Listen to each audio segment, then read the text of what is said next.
Hi, welcome back to another video. Today we're going to be talking about patch 7.2c in Wild Rift, which is an overview of the changes and then a couple of meta updates. If you liked the video, please be sure to like, comment, and subscribe. It really helps me out, and let's get right into the video. We're going to start with an overview of some of the changes. Jinx's passive got buffed. She now gains 25% attack speed on kill reset.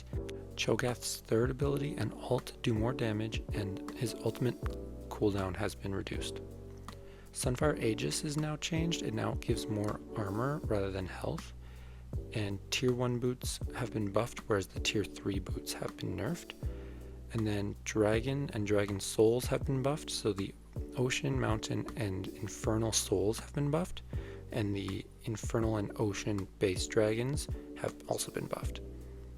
There have been some AP champion changes, so Ryze is getting a nerf, Kog'Maw is getting a nerf, and then Rumble is getting some changes, and I think AP Rumble is going to be a lot stronger now, as well as some jungle champion nerfs again. So on to the dragon buffs. So Infernal Dragon, the base stat bonus was increased from 3% to 4%, and then the adaptive damage was changed from 135 plus 25% bonus attack damage and 12.5% ability power to now 180 base damage and 35% bonus attack damage and 15% ability power. So pretty substantial. This is like equivalent to a Luden's Echo now on AP champions, and so it's going to hurt a lot. And it could be like a pretty viable win condition, especially if your team has some range and some good poke, or if you just have good burst damage in general. The Mountain Dragon did not get any base buffs, but the Soul did get a buff. The shield is now 350 damage shielded instead of 260. This is a nice change. It doesn't seem too significant just on paper, but it's actually about like a 30% increase. It's pretty big. And then Ocean Dragon, I think, is the most exciting out of the three. The base bonus is now 2.8% from 2% missing health restored every 5 seconds. And the Dragon Soul got quite a significant buff to the healing. I'm not going to go over all the numbers because there's quite a bit there, but you can see them on screen. It's fairly significant now, and I think it is definitely a valuable win condition to play for. So you might see a lot more fights around Dragon happening, and you're going to really want to deny Soul if the enemy can potentially get it. And then getting that third dragon, that doesn't usually matter if each team has one dragon, could be a bit more interesting and could benefit your team more than normal. Alright, now on to the boots changes. So the plated steel caps, the armor boots, got increased damage reduction from 6% up to 10%, but the upgraded version is now only gives 30 armor rather than 35. Merc treads get more tenacity, 30% now, up from 15%, and then the upgraded version also now has reduced magic resist 32 down from 35. Now this is quite nice because now they're more purpose focused, so you're going to buy your boots because you want something. The enemy team doesn't necessarily need to have a lot of magic resist now in order for Merc treads to be very viable, because the tenacity is so important that if the enemy team has a lot of CC, it's worth getting Merc treads, and now you don't need to wait until 10 minutes to get that really nice tenacity. Now the Spellslinger shoes, there was nothing changed about the base shoes, just the upgraded version of the magic damage boots. The ability power got reduced from 40 down to 35, and then the true damage to minions is down to 18 from 22. So not a huge deal, but they are very strong boots still. Your wave clear is still going to be really crazy on mages. This is more just nerfing it because it's crazy, and it's still really good. It's just not going to be overpowered now. For Berserker's Greaves, the base version did get buffed up to 35% attack speed from 30%, and then the upgraded version did get nerfed. The movement speed on hit is nerfed by 5% for both melee and ranged. This isn't a huge deal, but it is. You're probably going to feel it on a lot of champions like Yone, Kai'Sa, Jinx too. But the extra attack speed is very nice and will help out a lot of those crit champions who don't go the Gluttonous Greaves, but instead go Berserker's Greaves. Okay, now we're going to go over some Baron item changes and then some system adjustments for the Baron lane. The Sunfire Aegis is now going to be much better against attack damage. It got increased armor but reduced HP. and then the build path is slightly different. Stridebreaker is buffed. It has a bit more attack speed now. This isn't going to change much. Champions like Fiora might appreciate this. Darius, also Gnar maybe. But you're still probably going to favor Trinity Force over Stridebreaker. But maybe Stridebreaker second could be really good. It's a nice buff, but it's not going to change anything too heavily. Kinnick Rookern got more magic resist, and then the shield is a lot bigger. So it went from a 10% max health shield to a 14% max health shield. Then you got an additional 5 magic resist on the base stats there. So it'll be still nice, and if you're into poke and like maybe burst damage, this will be a lot better in certain situations. But it's probably still not on par with Force of Nature, but it is good in certain situations still. Now for the minion changes in the Baron lane. Before 6 minutes, minion damage reduction against damage from other minions is now removed. Basically what this means is that minions in the Baron lane will die faster, and it'll be a lot harder to keep a freeze in the Baron lane. I think an issue a lot of people were having in the Baron lane was that lane bullies could freeze a wave really easily, and that would make laning just impossible for the enemy laner. So now you do need to actually know how to freeze and be good with your wave states, otherwise your lane's not going to freeze and you won't get that advantage that you were looking for before. Okay, so now into the Rumble changes. So AP Rumble is going to be a lot stronger now, and the tank Rumble builds in the top lane are going to be a lot worse. He basically took away a lot of his base damage and percent health damage on his first, and gave him a lot higher ability power ratios.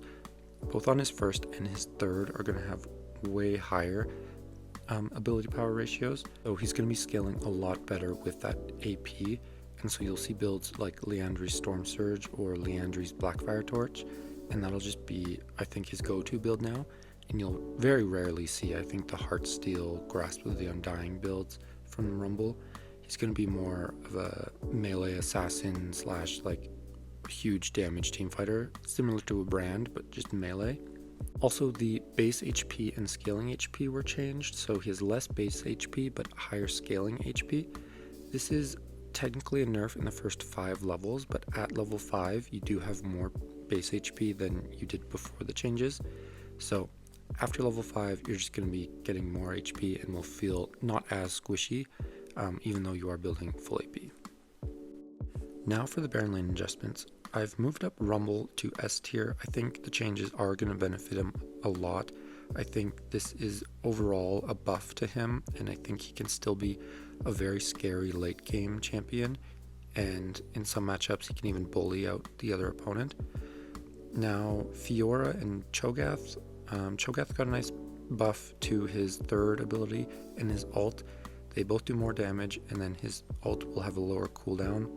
Now I think you'll have a lot nicer of a time just ulting minions and stacking up those first 6 stacks and not getting as punished for it. Fiora could benefit from Stridebreaker, and I think also the meta just has a lot of beefy tanks in the top lane, which she's very good at dealing with in the late game. So I'd watch out for her to make some moves this patch. We'll talk about the Rise changes, but he is down into A tier now, and Nasus is also a bit worse.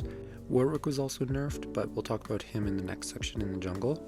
Nasus did get some nerfs. His base armor was reduced by 6, and then on rank 1 of his ult is increased by 15 seconds, and at max rank it's only about 5-second increase. So not too many changes in the Baron lane, but I think Cho'Gath and Rumble are going to be very strong. I think Fiora will be very prominent in the meta, and I think it'll be very interesting to see how good Stridebreaker ends up being. Fiora is definitely one that will really appreciate it. Maybe you can see some Tryndamere builds with it because the attack speed and just helps where you dive onto the enemy and keep them close to you. But we'll move on to the jungle now. So for the jungle, we have Nyla nerfs. Her first ability is going to have less critical rate to armor penetration. So she's going to gain less armor pen based on how much crit she has. And then her ult is getting a huge nerf to the bonus attack damage ratio on it. It's going from 140 bonus attack damage down to 50% bonus attack damage. It's quite a big nerf, and I don't think her ult was all that big of a deal in terms of damage, but now it's going to feel really weak. Like this is like 90% less bonus attack damage is not small. So I think if you're still going to want to play Nyla in the jungle, you got to be really good at her to make her threat, and I think you aren't going to be able to scale up and like have that guaranteed win condition in the late game. I think you'll be forced to do some stuff early. Warwick got his ultimate cooldown increased by 20 seconds, and then the base damage of his ultimate was reduced by a little bit as well. So for the tier list, Warwick is going down to the bottom of A+ tier. Rumble and Cho'Gath are going to be increasing, going up to A tier. I don't think Cho'Gath jungle is going to be all that good. He does have that guaranteed smite combo with his ult and smite. You can smite things for like 2200 damage.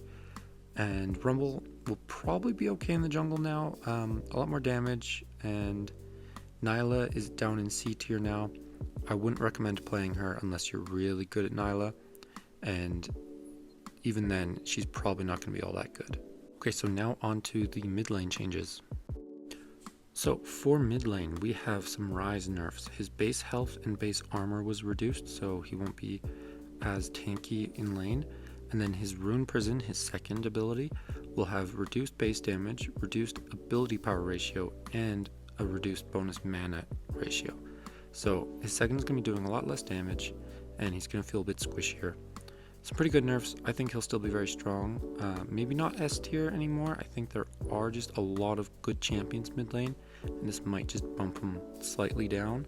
But I think a good Rise player can still make a lot out of this champion, and I wouldn't be too worried about these nerfs.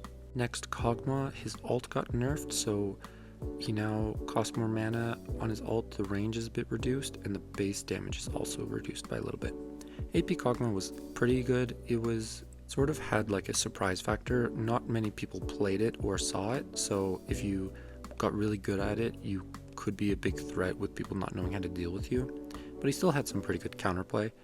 I think these nerfs are pretty good. I don't know if it'll really change much. I think he's still a very niche pick and really squishy still, so not too worrisome, but he is down in B tier now. The Spellslinger shoes nerfs are here. We talked about that earlier in the boot changes, but they're not going to be too significant. You're still going to want to buy your tier 3 boots, but now you'll probably just buy it after your third item is complete. Before this change, I would typically go first item, second item into tier 3 boots, but now getting your first 3 items is probably best, and then completing your tier 3 boots. Unless you really need that extra bit of wave clear, then you can consider getting them earlier on. That's all for the mid lane adjustments, nothing too big, so on to the Dragon lane and Support lane. So in the Dragon lane, Jinx is getting a base attack damage buff from 54 damage up to 58 damage, and then her passive attack speed when you get a kill is increased to 25% from 12%. So pretty nice buffs. I don't think she's going to be crazy broken or anything, but I don't think you're going to be sad picking her, and the Berserker Greaves buffs will also be really nice. But she is still kept in check by the Plated Steel Caps buff with 10% reduced damage from auto attacks. Jinx is really going to be feeling that because that's how she gets out most of her damage. So she's not going to be super overpowered, but still very strong in the right circumstances. I think Jinx Lulu, Jinx Nami are still probably very strong, but that's about it for the Dragon lane. So for the Support lane, Leona got some pretty big nerfs to her durability. She has now reduced base health, reduced base armor, and a bit more increase in health per level, so late game she won't be feeling these nerfs as badly, but her second is going to have less resistances, and so in lane she will be able to be poked out a lot easier. Champions like Vel'Koz and Nami and Brand will have a really nice time poking her out, and she'll have to be a lot more careful with trades and when she chooses to go in because she doesn't have as big of a health pool to deal with. Additionally, the early Merc treads are now 30% tenacity instead of 15%, and with Leona being all stuns and roots, she is going to feel this a lot if the enemy support goes Merc treads or if the enemy ADC goes Merc treads on like Kai'Sa or Zeri. Lastly, we have Mikael's. It was buffed a little bit. The shielding power is now 9% from 6%, and the cooldown was decreased from 90 seconds down to 75 seconds. So this is going to feel a lot nicer on people like Lulu, Nami, Yumi especially. Going Mikhail's second always felt kind of underpowered and wasn't really giving you much, especially if there wasn't any big CC abilities that you wanted to cleanse. So now I think it'll feel a lot nicer as a second item, and especially a third item.